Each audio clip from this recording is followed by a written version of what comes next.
Fibromyalgia is a complex condition that affects more than just pain. It often involves fatigue, sleep disruption, brain fog, and changes in mood or mental health.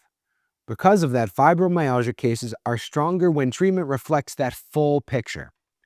This doesn't mean you have to see every specialist or pursue extreme care.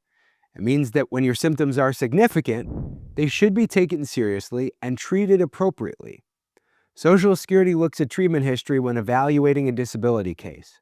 When fibromyalgia is treated only sporadically or only at a basic level, it can raise questions about how limiting the condition really is.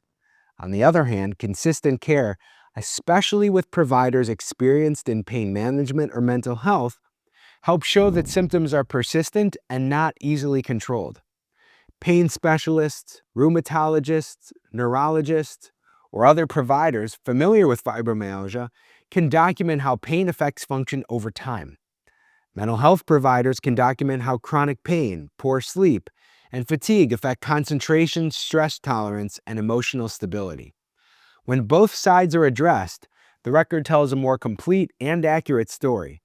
This matters because fibromyalgia often doesn't exist in isolation. Chronic pain can worsen anxiety or depression.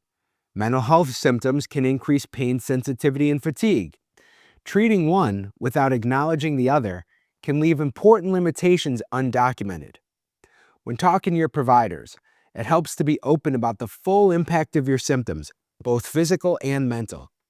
This allows treatment to match reality and allows your records to reflect how symptoms interact and compound each other. Specialist treatment isn't about proving that you're trying hard enough. It's about making sure that your medical records show that fibromyalgia has been addressed appropriately and that significant limitations persist despite care.